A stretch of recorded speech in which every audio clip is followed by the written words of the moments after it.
Olá, meus amigos, minhas amigas, agradeço a vocês que se inscreveram nesse canal, que estão aqui prestigiando.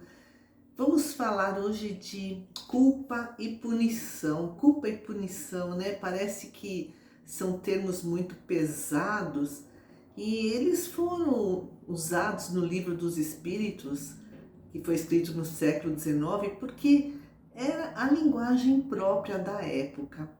Na questão 964, Allan Kardec pergunta se Deus fica prestando atenção nos nossos atos para nos recompensar ou punir.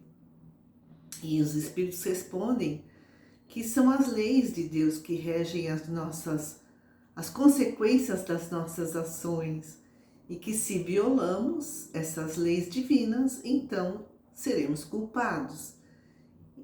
Explicando assim de uma forma bastante clara que a punição é o resultado da infração das leis de Deus.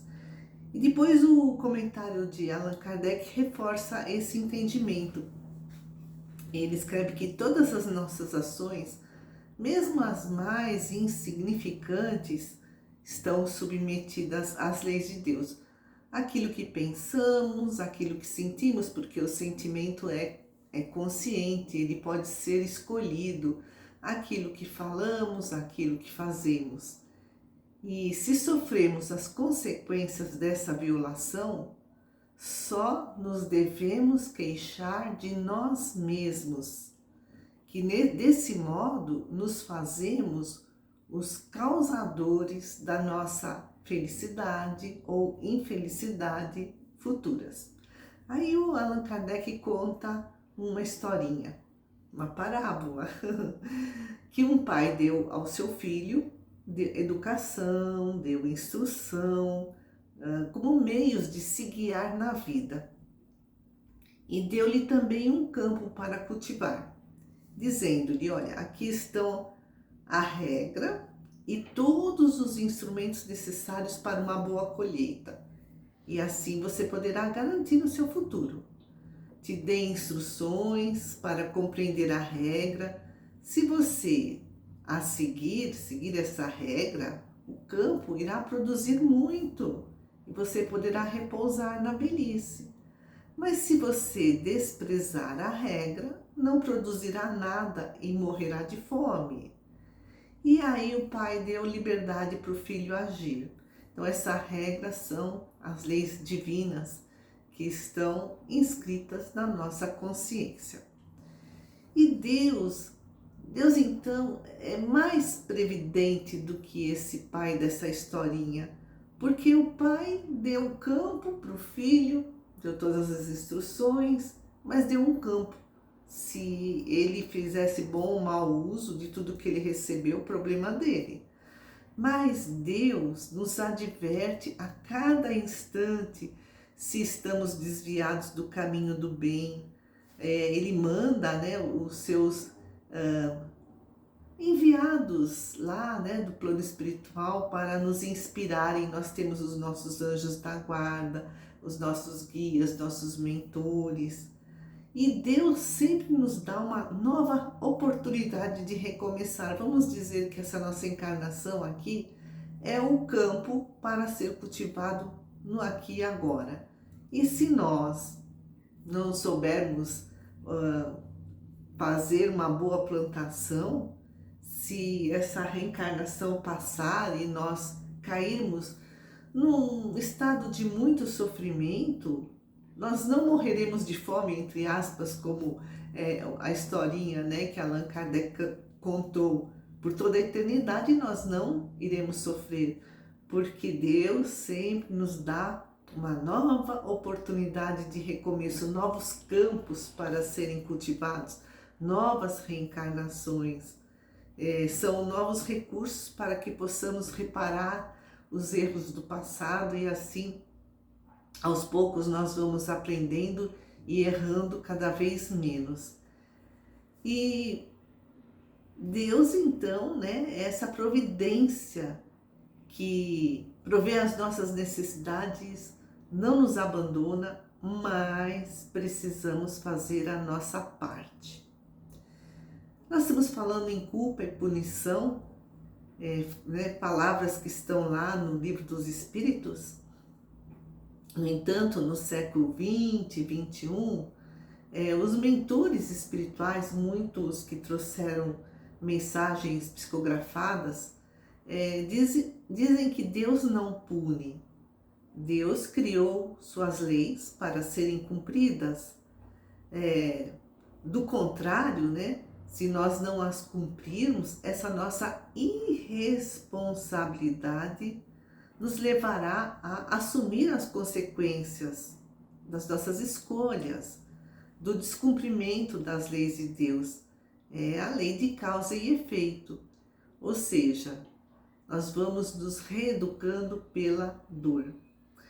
E os benfeitores espirituais, muitos autores, Joana de Ângeles, Hermance Dufour, Emmanuel, André Luiz, nos ensinam que a culpa é muito nociva. Ela precisa ser trabalhada e substituída por uma ação responsável, em sintonia com a lei de responsabilidade. Corrigir aquilo que prejudicamos, danificamos.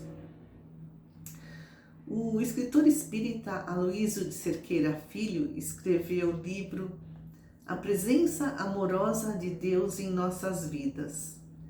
E ele escreve que sofremos as consequências dos nossos atos para aprender a respeitar as leis. Voltando a falar sobre Deus vigiar cada um de nós para nos recompensar ou nos punir, tem outra lição no Evangelho segundo o Espiritismo, no capítulo 13, item 10, escrito por um espírito protetor. E diz assim: a Terra tem bilhões de habitantes. Será que Deus vê a cada um de nós? Como isso é possível?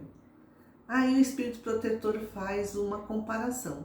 Quando nós subimos para o alto de uma montanha, nosso olhar abrange todo o horizonte.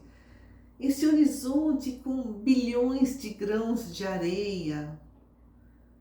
Do mesmo modo, Deus nos vê.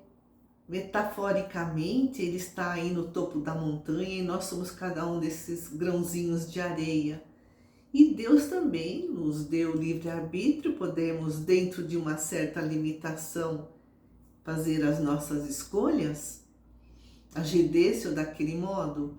Assim como nessa história do espírito protetor, do alto da montanha, Deus não interfere no movimento de cada grão de areia que o vento leva, que a chuva leva, mas a sentinela que nos vigia é a nossa consciência. Não é Deus, que eventualmente teria um olho, ele não podemos torná-lo antropomórfico, Ele não podemos fazê-lo a nossa imagem e semelhança. Ele não tem olho para ficar olhando cada um de nós e dizer: você vai para o meu caderninho de lista negra, você vai ser recompensado. Não. A nossa sentinela é a nossa consciência, onde estão inscritas, gravadas as leis divinas.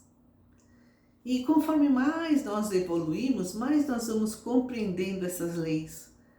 E por isso mesmo, maior será a nossa responsabilidade perante os nossos pensamentos, nossos sentimentos, nossas palavras, nossos atos. E as consequências das nossas más escolhas serão proporcionais ao nosso grau de responsabilidade, que está diretamente ligado ao nosso grau de evolução, nosso grau de maturidade. Nós temos as instruções, que são os ensinamentos lá do Evangelho de Jesus. Nós temos recursos para cultivar o campo. Então, Deus nos deu a inteligência, temos aqui os bens materiais para nossa sobrevivência na matéria, temos o apoio da família, dos amigos, temos uma certa saúde, Temos todos esses recursos. Por isso, sejamos previdentes, pensemos na nossa colheita futura. Façamos uma boa plantação. Busquemos praticar boas obras para colher no futuro. Colher o quê? Uma vida plena de saúde, de bem-aventuranças, de felicidade. Quem é que não quer, né? Então, a paz do Mestre nos abençoe a todos. Muito obrigada, amigos.